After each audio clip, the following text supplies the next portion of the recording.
आज के लेक्चर में हम प्रूव ये करेंगे कि जो सीक्वेंस है ये 1 को कन्वर्ज कर रही है फॉर c ग्रेटर देन 1 के लिए। और हम अक्सर कहते हैं कि -1 पावर n सीक्वेंस जो है ये डाइवर्जेंट है। आज हम बाकायदा इसका प्रूफ करेंगे कि ये सीक्वेंस डाइवर्जेंट है। इस तरह से इस सीक्वेंस को भी हम आज के लेक्चर में डाइवर्जेंट प्रूफ करेंगे। स्टार्ट करते हैं आज का लेक्चर। सबसे पहले जो एग्जांपल हम करने लगे हैं वो ये है कि सीक्वेंस c पावर 1/n जो है जब n इन्फिनिटी को अप्रोच करे ये सीक्वेंस 1 को कन्वर्ट कर रही है जब भी आप c को 1 से बड़ा नंबर लेते हैं। गो के ये रिजल्ट c = 1 के लिए भी होल्ड करता है, c <1 और <0 के लिए भी होल्ड करता है, लेकिन हम इस वक्त प्रूव करने लगे हैं फॉर c > 1 के लिए। इसको कन्वर्जेंट प्रूव करने के लिए ज़रा गौर करते हैं। अगर c मैं कोई फिक्स नंबर कर लूँ 1 से बड़ा, से 2 कर लूँ, c अगर मैं 2 ले लूँ तो 2 पावर 1 n को 1 लूँ, 2 पावर 1/2 यानी स्क्वायर रूट ऑफ 2, 2 पावर 1/3 यानी क्यूब रूट ऑफ। वैसे तो जब हम क्यूब रूट लेते हैं, क्यूब रूट हमारे पास नेगेटिव भी आ सकता है, क्यूब रूट कम्प्लेक्स नंबर भी आ सकता है, लेकिन यहाँ पर हम जब 1/n पावर की बात कर रहे हैं यानी nth रूट की बात कर रहे हैं तो हम सिर्फ पॉजिटिव nth रूट्स की बात कर रहे हैं और रियल nth रूट्स की बात कर रहे हैं। c पावर 1/n का मतलब यहाँ पे है positive real nth root of c। गौर करें, ये जो सीक्वेंस आपके पास बन रही है 2 पावर 1, 2 पावर 1/2, 2 पावर 1/3 और सो ऑन, लगता ये है कि ये सीक्वेंस डिक्रीज हो रही है। पहले 2 है, फिर 2 का स्क्वायर रूट 1.14 आएगा, 2 का क्यूब रूट और छोटा हो जाएगा, मज़ीद 2 पावर 1/4 लेंगे तो और छोटा हो जाएगा। ये डिक्रीजिंग सीक्वेंस है। और 2 पावर 1/n जितनी भी लेंगे, 2 का कोई सा भी nth रूट लेंगे, लगता ये है कि कभी भी 1 से छोटा आंसर नहीं आएगा। बस इन्हीं बातों को जहन में रखते हैं और इसको कन्वर्जेंट प्रूफ करने के लिए हम प्रूव ये करेंगे कि ये डिक्रीजिंग सीक्वेंस है और बाउंडेड बिलो है। और हमने थ्योरम किया हुआ है कि अगर कोई सीक्वेंस बाउंडेड बिलो हो और डिक्रीजिंग हो तो वो कन्वर्जेंट होती है। हम इस बात को प्रूव करने के बाद कि ये डिक्रीजिंग सीक्वेंस है और बाउंडेड बिलो है, हम इससे रिजल्ट ड्राइव कर लेंगे कि सीक्वेंस कन्वर्जेंट है। लिमिट का आंसर फिर भी बाकी रह जाएगा कि लिमिट का आंसर इसकी 1 कैसे है।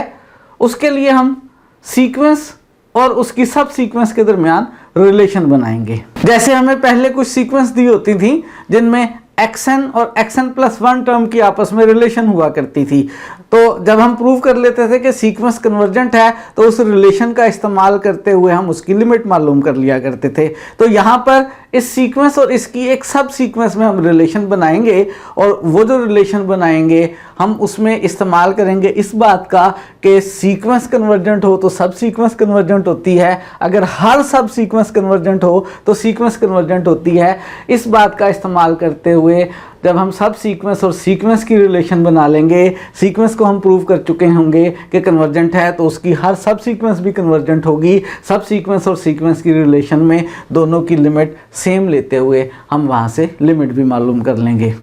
लेकिन पहला काम हम ये करेंगे कि जो हमें ये सीक्वेंस दी गई है c पावर 1/n, ये एक डिक्रीजिंग और बाउंडेड बिलो सीक्वेंस है। सॉल्यूशन स्टार्ट करते हैं। हम लेट कर लेते हैं कि जो सीक्वेंस c1/n है इसको xn लेट कर लिया हमने। c पावर 1/n जैसे मैं पहले बता चुका, इसका मतलब है nth रूट। xn जो है वो basically nth positive real root है नंबर c का, और नंबर c यहाँ पे इस वक्त 1 से बड़ा है। क्या मतलब होता है nth पॉजिटिव रियल रूट का? इसका मतलब ये है कि बेसिकली xn की पावर n लेंगे तो आंसर c के इक्वल आएगा।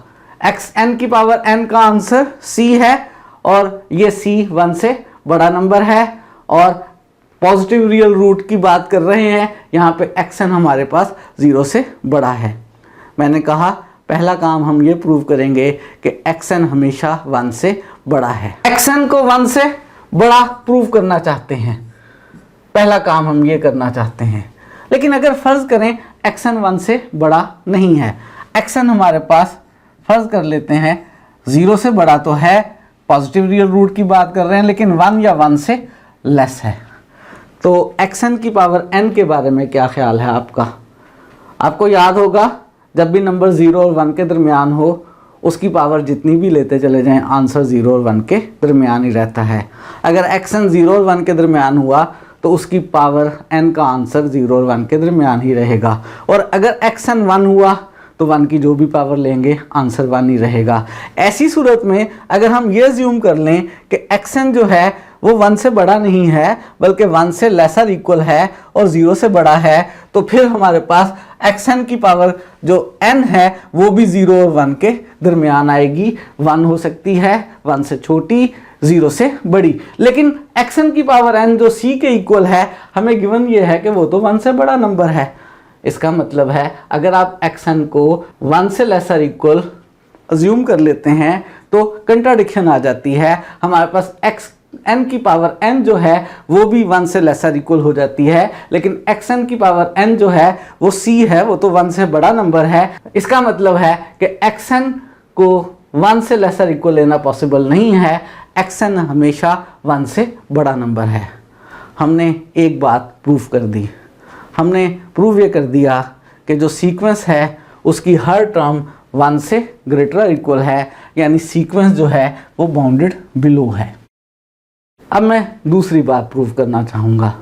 अब मैं ये प्रूव करना चाहूँगा कि ये सीक्वेंस जो है डिक्रीजिंग है। डिक्रीजिंग के लिए मुझे ये प्रूव करना है कि सीक्वेंस की हर नेक्स्ट टर्म जो है वो प्रीवियस टर्म से लेस है। मैं लेस और इक्वल भी नहीं प्रूव करूँगा बल्कि स्ट्रिक्टली लेस प्रूव करूँगा।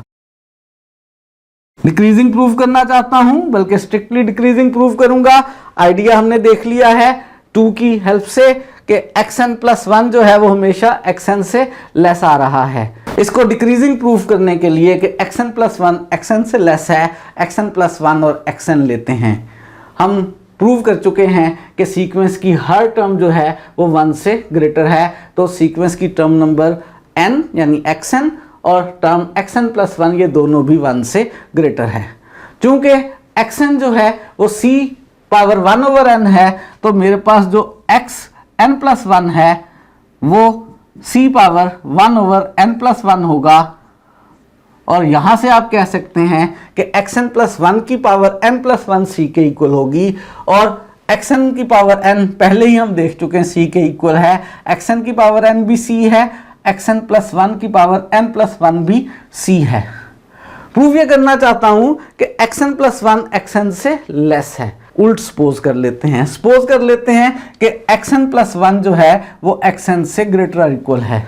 अगर xn प्लस 1 xn से ग्रेटर इक्वल है और हमारे पास xn और xn प्लस 1 पॉजिटिव नंबर्स भी हैं, तो यहाँ से हम इस तरह की n इनक्वालिटीज़ बनाकर उनको आपस में मल्टीप्लाई कर लें, तो xn पावर n जो है वो lesser equal to xn plus 1 की पावर n है।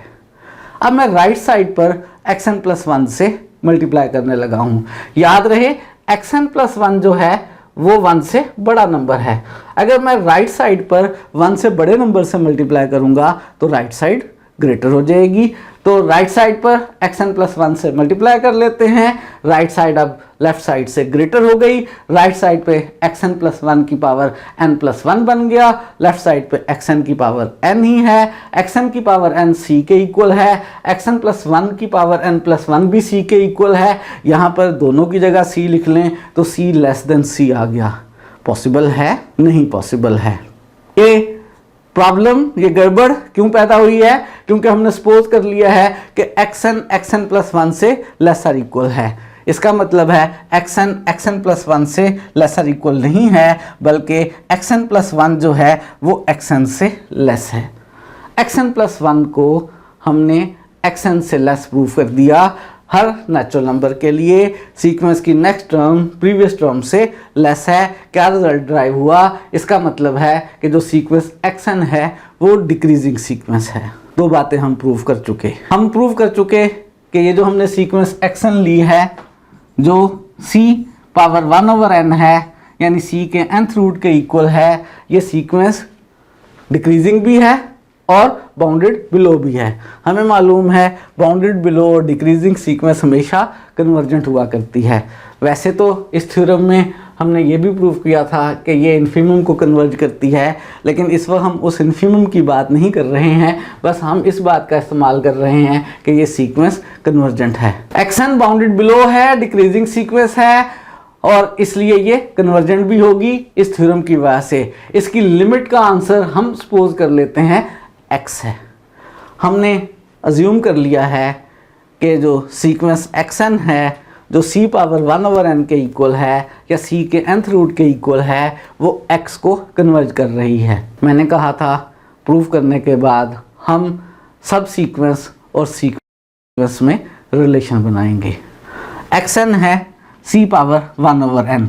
अगर मैं इसकी सब सीक्वेंस बनाऊं हमेशा इवन टर्म्स लूँ, x2, x4, x6, x2n बनाऊं, वो बनेगी c पावर 1/2n, जिसको मैं लिख सकूंगा c पावर 1/n की पावर 1/2 और c पावर 1/n c का nth रूट xn के इक्वल है xn की पावर 1/2 या xn का स्क्वायर रूट।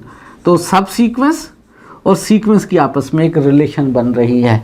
इसी रिलेशन में इस थ्योरम का इस्तेमाल करेंगे कि अगर सीक्वेंस x को कन्वर्ज कर रही है तो उसकी सब सीक्वेंस भी x को कन्वर्ज करेगी। इसकी लिमिट भी x ले लेंगे, इसकी लिमिट भी x ले लेंगे, एक इक्वेशन बन जाएगी। उस इक्वेशन को सॉल्व करके x की वैल्यूज़ मालूम कर लेंगे।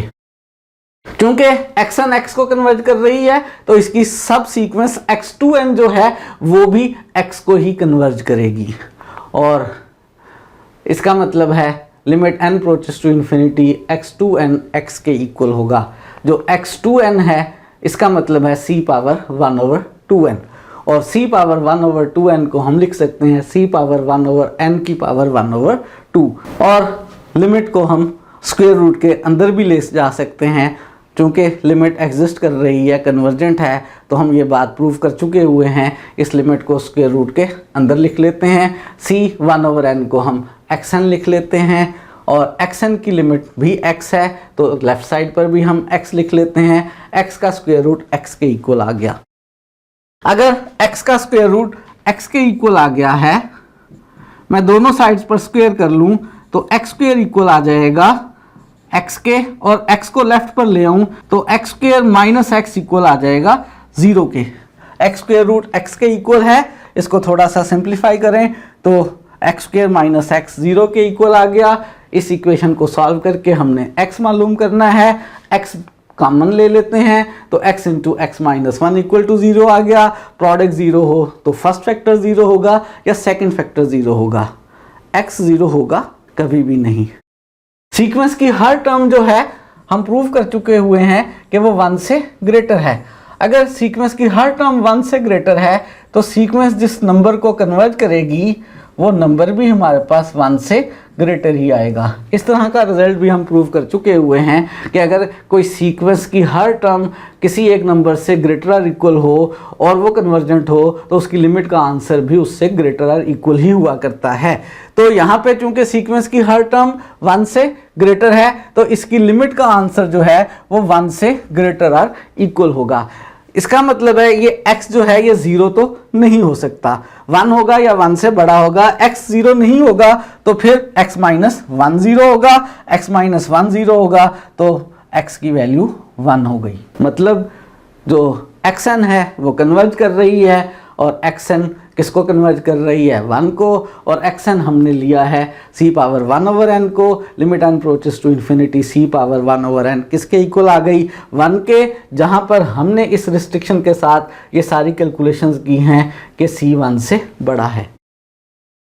अगर c 1 से बड़ा हो तो c के nth रूट वाली जो सीक्वेंस होती है वो हमेशा 1 को कन्वर्ज करती है और यही सीक्वेंस xn जो कि सी का nth रूट है, अगर इसमें c हमारे पास 1 हो फिर क्या होगा, c 1 होगा तो ये basically xn 1 power 1 over n यानी 1 बन जाएगी और xn कन्वर्ट करेगी किसको, 1 को। और अगर c 1 से छोटा हो, c 0 और 1 के दरमियान हो, अगर ऐसी सूरत हाल हो तो क्या होगा। ऐसी सूरत हाल में अगर c 0 और 1 के दरमियान है तो मैं c को लिख सकता हूँ 1 ओवर d, जहाँ पर d जो है कोई 1 से बड़ा नंबर है। 1 से बड़े नंबर से अगर मैं 1 को डिवाइड करूँगा तो जो आंसर आएगा वो 1 से छोटा यानी 0 और 1 के दरमियान आएगा। और ऐसी सूरत में फिर मेरे पास जो सीक्वेंस xn है, c की जगह 1 ओवर d लिखने से 1 over d power 1 over n बन जाएगी और इसको 1 लिख ले न्यूमरेटर में, नीचे d पावर 1 ओवर n आ गई, जहाँ पर जो मेरे पास d है वो 1 से बड़ा नंबर है। xn जो है वो कोशेंट है दो सीक्वेंसेस का, d पावर 1 ओवर n जिसमें d 1 से बड़ा नंबर है। इसके लिए हम प्रूव कर चुके हैं कि सीक्वेंस 1 को कन्वर्ट करती है। 1 की लिमिट अलग ले लें, डिनोमिनेटर की लिमिट अलग ले लें, ऊपर वाली लिमिट का आंसर 1, नीचे वाली लिमिट का आंसर 1, तो xn की लिमिट का आंसर 1। तो अगर मेरे पास c 0 और 1 के दरमियान में आए तो c को 1 ओवर d से रिप्लेस करके तब भी प्रूव हो जाएगा कि जो सीक्वेंस xn है वो 1 को कन्वर्ट कर रही है। पूरी तरतीब के साथ मैंने कर दिया सीक्वेंस c के nth रूट वाली को कि वो कन्वर्ट कर रही है 1 को, अगर c जो है वो 1 से बड़ा नंबर हो। c अगर 1 हो तो मैंने आपको बता दिया कैसे लिखना है, और अगर c 0 और 1 के दरमियान हो तो भी मैंने बता दिया कि कैसे लिखना है। ये दो एग्जाम्पल्स आप खुद कर लेंगे और c ग्रेटर देन 1 के लिए मैंने आपको प्रूफ करवा दिया। nth पॉजिटिव रियल रूट वाली सीक्वेंस कन्वर्ट करती है, और किसको कन्वर्ट करती है, 1 को कन्वर्ट करती है अगर c 1 से बड़ा नंबर हो। c 1 हो तब भी 1 को, c अगर 0 और 1 के दरमियान हो तब भी 1 को। आज के लेक्चर में अब जो बात हम डिस्कस करने लगे हैं वो डाइवर्जेंस क्राइटेरिया है कि सीक्वेंस को कैसे प्रूव करेंगे कि वो डाइवर्जेंट है। हमारे पास दो थ्योरम्स हैं जिनकी मदद से हम डाइवर्जेंस क्राइटेरिया बनाने लगे हैं। वो क्या थ्योरम्स हैं? सबसे पहला हमारे पास थ्योरम ये है कि convergent sequence of real number जो है वो बाउंडेड होती है। यहाँ से डाइवर्जेंस क्राइटेरिया हम ये बनाने लगे हैं कि अगर सीक्वेंस बाउंडेड नहीं है तो वो कन्वर्जेंट भी नहीं होगी। कन्वर्जेंट सीक्वेंस है तो बाउंडेड, इसका कंट्रा पॉजिटिव बनता है कि बाउंडेड नहीं है तो कन्वर्जेंट भी नहीं है, बाउंडेड नहीं है तो डाइवर्जेंट है। पहला डाइवर्जेंस क्राइटेरिया हमारे पास यही है। अगर हमारे पास xn कोई सीक्वेंस ऑफ रियल नंबर्स है और अगर हमारे पास xn बाउंडेड नहीं है तो फिर ये डाइवर्जेंट होगी। अगर हमें किसी सीक्वेंस को प्रूव करना हो कि वो डाइवर्जेंट है तो हम प्रूव कर दें कि वो बाउंडेड नहीं है तो प्रूव हो जाएगा कि वो डाइवर्जेंट है। एक दूसरा क्राइटेरिया हम बनाने लगे हैं इस थ्योरम की मदद से कि सीक्वेंस कन्वर्जेंट होती है इफ़ एंड ओनली इफ़ इसकी हर सब सीक्वेंस कन्वर्जेंट हो। अगर आपको किसी सीक्वेंस की ऐसी सब सीक्वेंस मिल जाए जो कन्वर्जेंट ना हो तो फिर सीक्वेंस डाइवर्जेंट होगी। तो दूसरा क्राइटेरिया हम ये बना रहे हैं कि अगर आपको किसी सीक्वेंस की डाइवर्जेंट सब सीक्वेंस मिल जाए तो फिर सीक्वेंस जो है वो कन्वर्जेंट नहीं होगी बल्कि सीक्वेंस डाइवर्जेंट होगी। तीसरा क्राइटेरिया भी इसी थ्योरम की मदद से बना रहे हैं। इस थ्योरम में कहा यह है कि अगर सीक्वेंस x को कन्वर्ट कर रही है तो उसकी हर सब सीक्वेंस भी x को ही कन्वर्ट करेगी।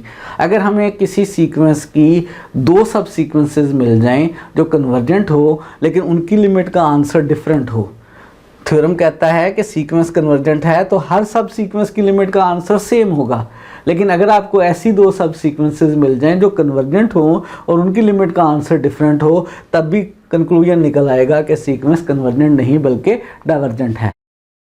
तो तीसरा क्राइटेरिया हमारे पास ये है कि अगर सीक्वेंस की दो कन्वर्जेंट सब सीक्वेंसेस आपको मिल जाएं, से एक xn के और दूसरी XR के, इस खूबी के साथ कि दोनों की लिमिट का आंसर सेम ना आए। दोनों सब सीक्वेंसेस कन्वर्जेंट हैं, यानी लिमिट एग्जिस्ट कर रही है, लेकिन लिमिट का आंसर सब सीक्वेंसेस की सेम ना आए, तो हम कंक्लूजन ये ड्रा करेंगे कि जो सीक्वेंस है वो डाइवर्जेंट है। कहीं पर भी हमने किसी सीक्वेंस को डाइवर्जेंट प्रूफ करना हो तो हम इन 3 क्राइटेरिया में से किसी की मदद से प्रूव करने की कोशिश कर सकते हैं। कुछ एग्जांपल्स करते हैं। सबसे पहली हमारे पास एग्जांपल है कि जो सीक्वेंस -1 की पावर n है ये डाइवर्जेंट है। इस सीक्वेंस को हम बहुत दफ़ा कहते आए हैं कि ये डाइवर्जेंट है।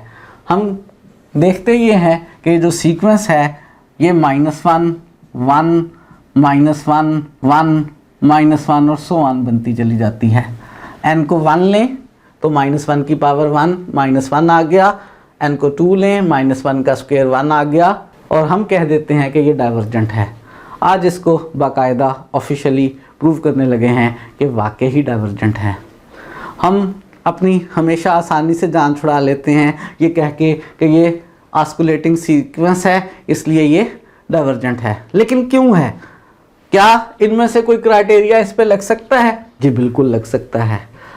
अगर आप गौर करें, अगर आप इसकी सब सीक्वेंस ले लें जिसमें हमेशा ऑड नंबर टर्म लेते चले जाएं, और आप इसकी सब सीक्वेंस ले लें जिसमें हमेशा इवन नंबर टर्म जो है वो लेते चले जाएं, ये जो ऑड नंबर वाली टर्म्स हैं ये हमेशा सेम हैं और इवन नंबर वाली टर्म्स भी हमेशा सेम हैं।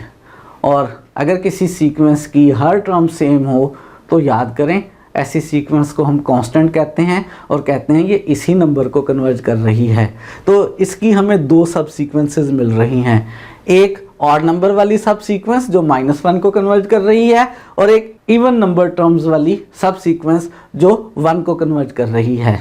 इसी बात को लिख लेते हैं, 2 सब सीक्वेंसेस मिल रही हैं, एक इवन नंबर टर्म्स वाली सब सीक्वेंस और एक ऑड नंबर टर्म्स वाली सब सीक्वेंस, दोनों कन्वर्जेंट हैं, दोनों की लिमिट का आंसर डिफरेंट है। तो इस थर्ड पॉइंट के मुताबिक इसका मतलब ये होगा कि ये सीक्वेंस कन्वर्जेंट नहीं बल्कि डाइवर्जेंट है। तो सॉल्यूशन लिख रहे हैं हम, हमारे पास जो सब सीक्वेंस इवन नंबर टर्म्स वाली है b2n -1 पावर 2n जिसमें हमेशा 1 बन जाता है, ये कन्वर्जेंट है और ये 1 को कन्वर्ज कर रही है।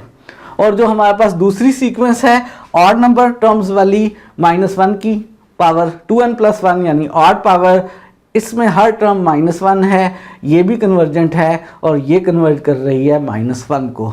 हमें 2 सब सीक्वेंसेस मिल गई हैं जिनकी लिमिट का आंसर सेम नहीं आ रहा है। तो क्या कंक्लूजन ड्रा हुआ? कंक्लूजन ये ड्रा हुआ कि सीक्वेंस डाइवर्जेंट है।